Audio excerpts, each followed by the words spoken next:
हरे कृष्णा मित्रों, एक बार फिर से आपका स्वागत है हमारे YouTube चैनल पर। अभी हम निकले हुए हैं ब्यावरा से भोपाल के लिए। अभी ब्यावरा से ये करीब 30-40 किलोमीटर निकल चुके हैं हम लोग। सुबह सुबह बड़ा ही सुहावना मौसम है और काफ़ी दिनों से वीडियो नहीं डाल पाया हूँ मैं। कई लोगों के फ़ोन भी आए कि सर आपने बोला हुआ था कि आप प्री ट्रीटमेंट को लेके कोई वीडियो डालेंगे, फॉस्फेटिंग के बारे में, किस तरीके से होनी चाहिए और क्या सही तरीका है उसका। आज शाम को उस बारे में भी चर्चा करेंगे। क्या होता है जी, प्री ट्रीटमेंट का अर्थ ही हो गया कि पहले ट्रीट करना है ना, तो किस चीज़ को, मेटल को ट्रीट करना। अब ये है मेटल जिस पे आपको पेंट करना है या पाउडर करना है, क्या करना है, उसको प्री ट्रीटमेंट करना है, ठीक है। तो वो एल्यूमिनियम भी हो सकता है, एमएस भी हो सकता है, लेकिन आप मेरे से एमएस के बारे में पूछ रहे हैं तो मैं बताता हूँ। इसमें ना कई चीज़ें होती हैं, लोग अपनी अपनी आवश्यकता के अनुसार करते हैं। और जो अपने यहाँ स्टैंडर्ड है आपका, एक तो आईएस स्टैंडर्ड है, एक अमेरिकन स्टैंडर्ड है, दोनों से ही चलते हैं। उसमें ना इसको वर्गीकृत भी किया गया है ABCD में, ठीक है। मोस्टली जो तुम्हारे काम की है वो C है।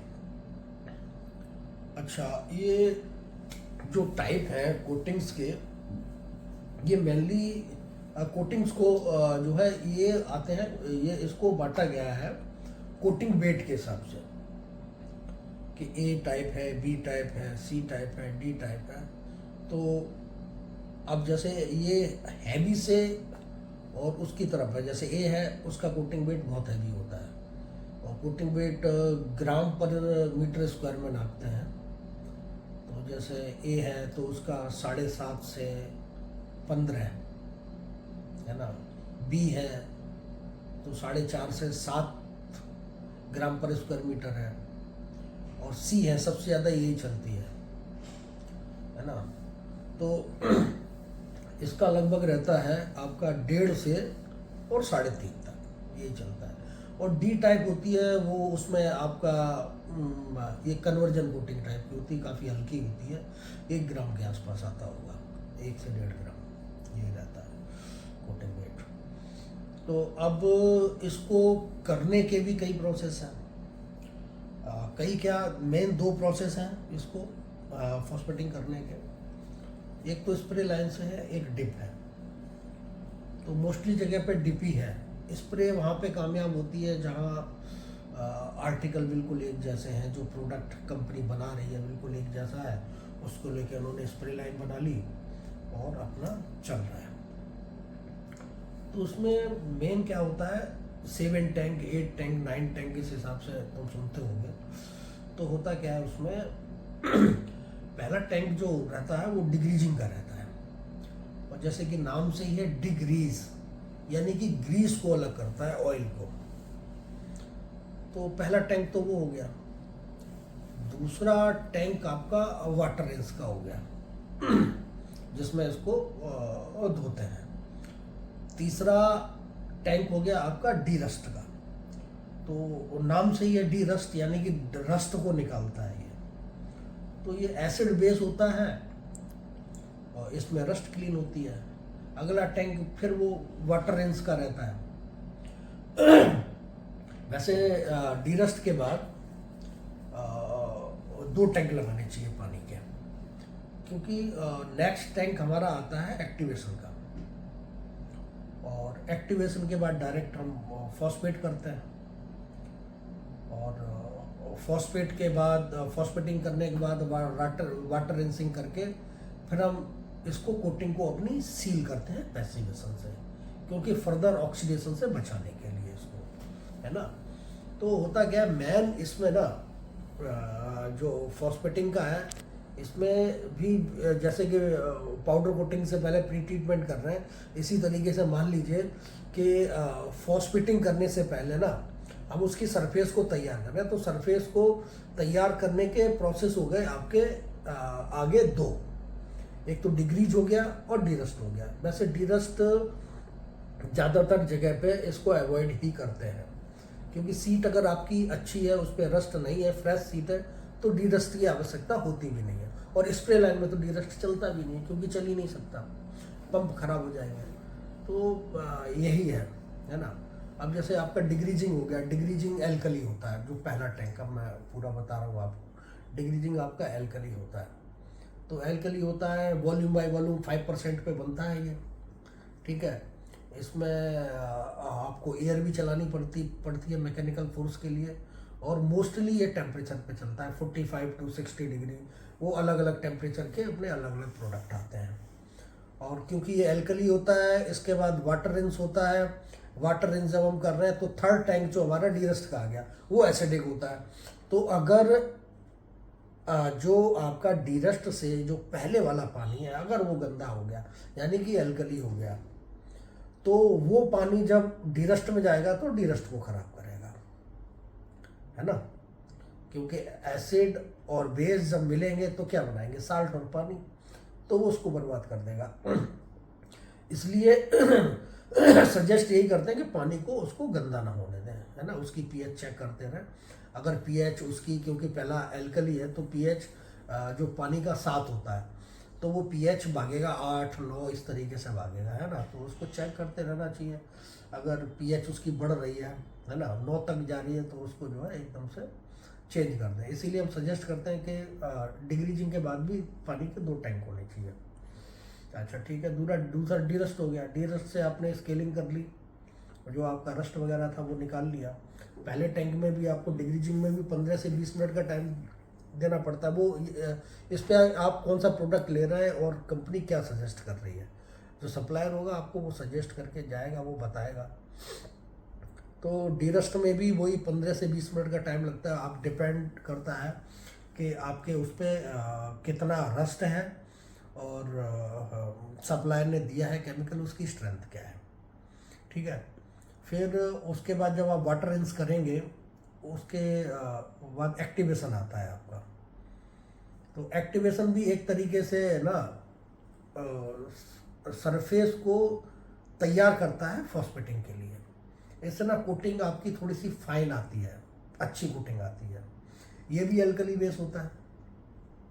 इसके बाद आपका फॉस्फेटिंग आ गया।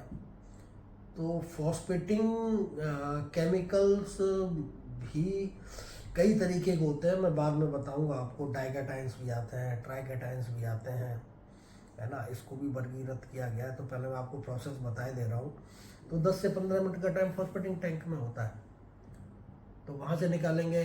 फिर कोई जगह आपने देखा होगा कि फॉस्फेटिंग टैंक के बाद पानी नहीं लगाते, वाटर रिंस नहीं करते। तो होता क्या है कि फॉस्फेटिंग टैंक के अंदर जो भी गाद जमा होती है वाइट कलर की, आपने देखा होगा, है ना। उसके बारे में बताऊंगा ये होता क्या है। तो वो आगे जाके पैसिवेशन वाले टैंक में चिपक के चली जाती है, तो पैसिवेशन को खराब करता है।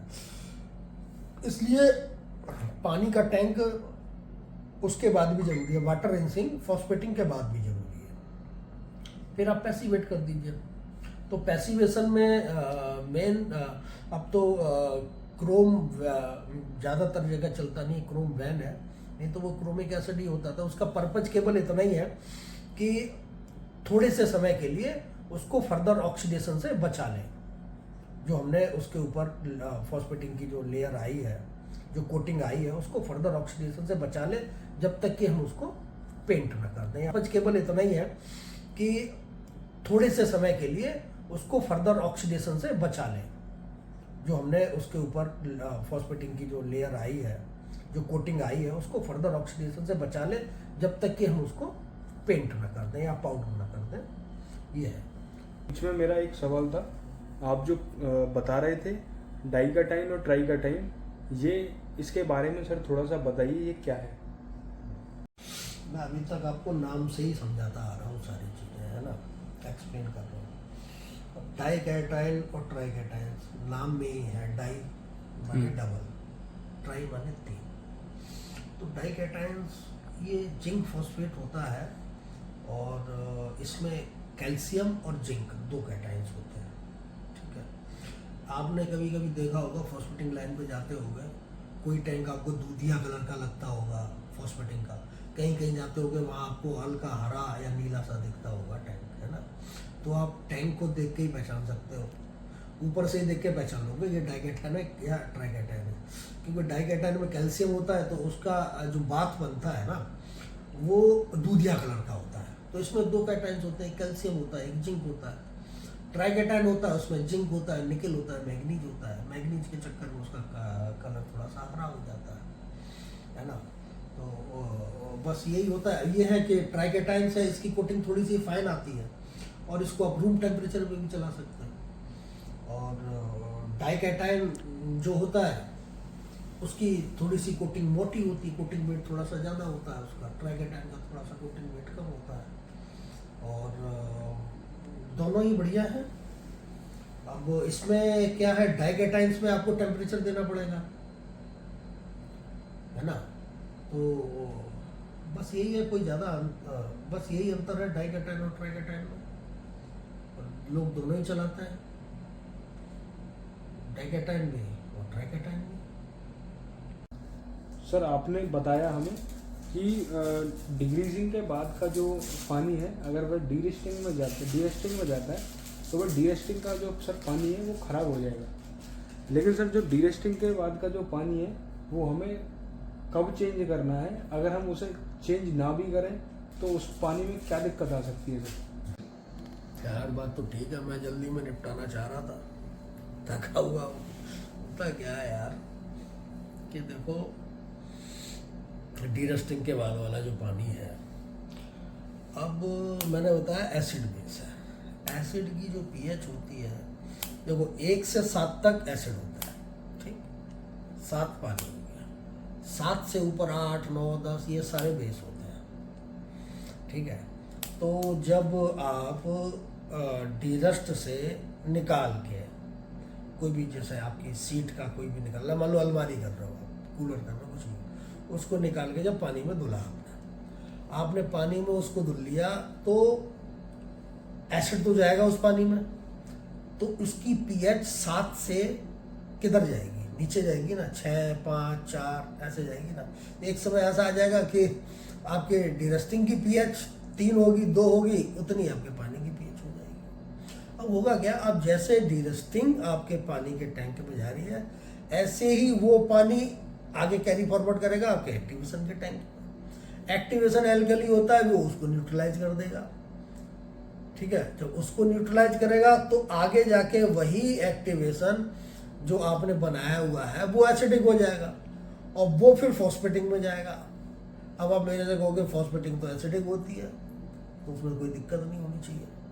होता क्या है, जब वो फॉस्फेटिंग में जाएगा, फॉस्फेटिंग जो होती है तो एसिड बेस तो होती है, उसमें क्या होता है, फिर उसमें फ्री एसिड बढ़ जाएंगे, और जब फ्री एसिड बढ़ जाएंगे तो फिर जो आपका पीस निकलेगा वो लाल निकलने लगेगा, कोटिंग नहीं आएगी उस पर, है ना।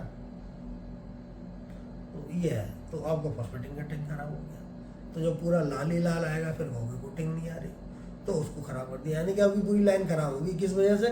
केवल पानी की वजह से।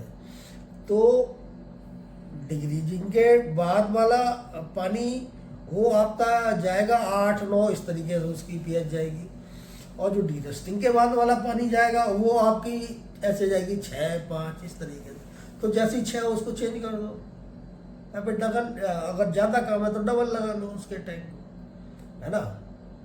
तो ये सारा मैटर यही है कि फॉस्फेटिंग के टैंक में जब फ्री एसिड बढ़ जाएंगे तो फिर कोटिंग नहीं आएगी। सर आपने बोला कि अगर फ्री एसिड बढ़ जाएगी तो कोटिंग नहीं आएगी। अगर सर फ्री एसिड बढ़ जाते हैं तो कोटिंग क्यों नहीं आती है सर, ऐसा क्यों होता है? ये भी सवाल है भाई, ठीक सवाल है तुम्हारा। देखो ऐसा होता है कि फॉस्फेटिंग केमिकल्स में जो फ्री एसिड होते हैं उन्हीं से ही कोटिंग चढ़ती है, और जब फ्री एसिड ज़्यादा हो जाते हैं तो कोटिंग नहीं आती है ना। तो है क्या, ज़्यादा टॉपिक लंबा है, कल मैं सारा फॉस्फेटिंग केमिकल के बारे में अलग से ही एक वीडियो बना दूंगा, तुमको सारा बता दूंगा है ना। फॉस्फेटिंग टैंक में फॉस्फेटिंग काम कैसे करती है ये बता दूंगा है ना। फ्री एसिड, टोटल एसिड, किस तरीके से कोटिंग आती है। वीडियो ज़्यादा लंबा हो रहा है, रात भी हो रही है, तो कल इसके बारे में रख लें, कल समझा देंगे तुमको। तो भाइयों, वीडियो ज़्यादा लंबा हो रहा है, रात भी हो रही है, तो इस टॉपिक पे कल बात करते हैं। और बाकी अगर आपके कुछ सवाल हो, प्रश्न हो, तो आप कमेंट में लिख सकते हैं, और कोशिश करेंगे हम उन सभी प्रश्नों के जवाब देने की। तो वीडियो को यहीं पे विराम देते हैं। धन्यवाद। हरे कृष्णा।